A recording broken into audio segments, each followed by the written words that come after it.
Welcome to The Explainer. So, you're a new homeowner. You probably know exactly the feeling we're talking about today. You're finally standing right there in your completely empty, newly purchased living room, keys in hand. It's this incredible milestone moment, right? But let's be totally honest, it's usually followed by a cocktail of absolute excitement and, well, a touch of sheer terror. You look around and think, okay, what on earth do we fix first? Well, today, we are giving you the ultimate, definitive playbook for first-time renovations so you can actually tackle what matters. Okay, let's dive into this.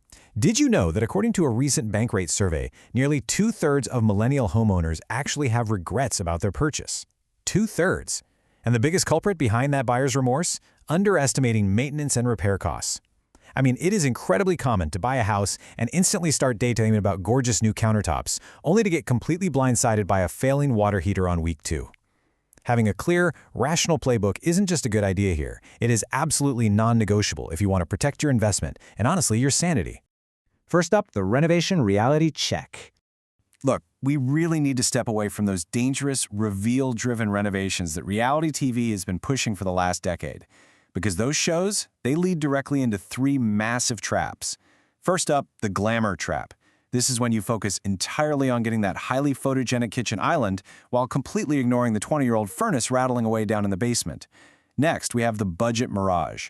That's when you underestimate hidden repairs and suddenly your entire budget gets eaten up by purely aesthetic choices. And finally, the timeline fallacy. It's the totally false belief you can perfectly schedule a cosmetic remodel without fixing the underlying issues first. Spoiler alert on that one, it almost always leads to massive delays and painfully expensive change orders. So, what we really need here is a major mindset shift. Before you even think about opening a paint swatch book or calling up an interior decorator, I challenge you to think like a building inspector. Yeah, I know, it's really tough to delay the instant gratification of a beautiful new space. Picking out drywall is definitely not as fun as picking out cabinet hardware. But hear me out. A stunning, magazine cover kitchen is completely worthless if a failed plumbing line floods your brand new hardwood floors. To help you triage that massive to-do list, here is your strict, no-exceptions hierarchy. Step 1, safety. Step 2, structure. Step 3, style. You literally must address the electrical, the plumbing, and the foundation before making any cosmetic updates. Securing the home's essential structure is what actually protects its long-term value.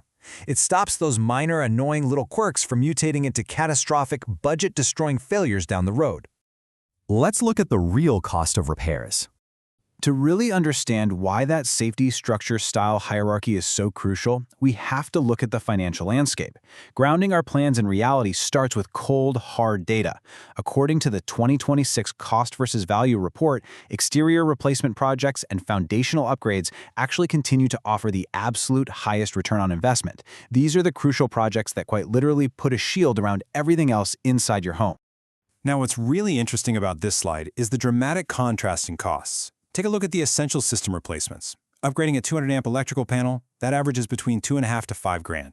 Even a massive foundational job, like throwing on a brand new roof, runs roughly $28,000 to $38,000. But then, look at the cosmetic remodels. A mid-range kitchen overhaul averages $75,000 to $95,000 nationally. And a primary bath? That can easily run you $35,000 to $55,000. It's crazy, right? The systems that actually keep your home alive are fundamentally cheaper than the aesthetic upgrades, yet they provide infinitely more security. Oh, and when you're budgeting out these numbers, keep in mind that your location matters immensely. Labor costs are a massive driver of variation here. In fact, data from the Bureau of Labor Statistics shows that construction wages can be up to 30% higher in dense urban markets compared to more rural areas.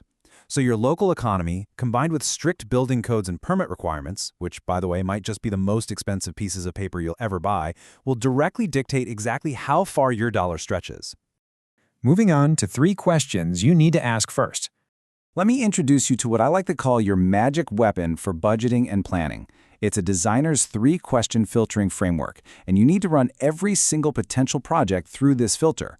Question number 1, is this project protecting my investment? This immediately forces you to prioritize projects that prevent major damage. Remember, above all else, your home is a financial asset. Your very first job is to protect its value from water, fire, or structural decay. Just look at this real-world example. Replacing the failing retaining wall is our top priority because it secures the foundation of the house. I absolutely love this mindset. I mean, sure, it's not glamorous. Literally no one is going to ooh and ah over a retaining wall on Instagram, but this homeowner is treating their home as a protected asset first, and honestly, that is incredibly smart. Okay, question number 2. Will this project improve my daily life for the next 5 years? This question is brilliant. Why? Because it pulls your focus away from those fleeting fast fashion trends and forces you to look at durability and daily function. It pushes you to actually solve real day-to-day frustrations in your house. For instance, consider this approach. We're reconfiguring the mudroom to create a proper landing zone because the daily chaos of shoes is a stressor. Fixing a chaotic daily routine by adding some smart functionality, that is a significantly better investment than painting your kitchen some trendy color that's going to feel completely dated in just 2 years. Always, always choose function over pure aesthetics. And finally, question 3. Can I afford the project and the surprise? Look, renovations are absolutely notorious for uncovering things you never ever wanted to find. We're talking hidden rot, totally outdated knob and tube wiring, or, I don't know, a 100-year-old cursed artifact inside the wall. You literally have to build financial resilience into your planning from day one. Here is exactly what financial resilience looks like in action. Our budget for the bathroom is $40,000, and we have an additional $6,000 in savings we will not touch. This homeowner is completely walling off their emergency fund. That $6,000 doesn't exist for fancy tile upgrades. It exists purely for the inevitable nasty surprises hidden behind the drywall. And this brilliantly illustrates the safety net carved out in a healthy budget breakdown. The industry standard, which is recommended by the National Association of Home Builders, by the way, specifically calls for keeping a 10 to 15% contingency fund. That's especially true if you're renovating a home that's over 30 years old. That wedge of the pie right there, that's your safety net. Whatever you do not spend it on cosmetic upgrades. Now, if you find yourself feeling a bit cash-strapped after handing over your down payment, don't panic. There are some really smart ways to afford these foundational upgrades. You can look into specialized renovation loans like the FHA 203K or the Fannie Mae Homestyle loan, which actually allow you to roll the cost of necessary repairs right into your primary mortgage. Plus, thanks to the Inflation Reduction Act, there are some highly generous tax credits available right now for upgrading electrical panels, installing energy-efficient windows, or putting in high-efficiency heat pumps. Now let's talk about the new homeowner luxury.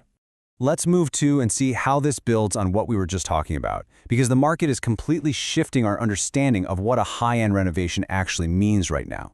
For the past decade, old luxury was defined strictly by aesthetics, right? Perfect marble, custom cabinetry, imported brass faucets. But the market is turning. New luxury is defined by resilience. It's the peace of mind of having a brand new electrical system that's ready for electric vehicles. It's the quiet comfort of high-performance windows during a massive winter storm. It's simply knowing your home is fundamentally, structurally sound. So, if there is one piece of ultimate playbook advice to take away from all of this, it is this. Fall in love with your home's bones first. Experts almost universally advise living in a house for at least 6 months before doing a major cosmetic remodel. Take that time, learn its quirks, figure out how the natural light hits the different rooms, understand what your real pain points are, and secure the systems that keep you safe. The beautiful finishes? Those will come later, and trust me, they will be infinitely better because they are built on a rock-solid foundation.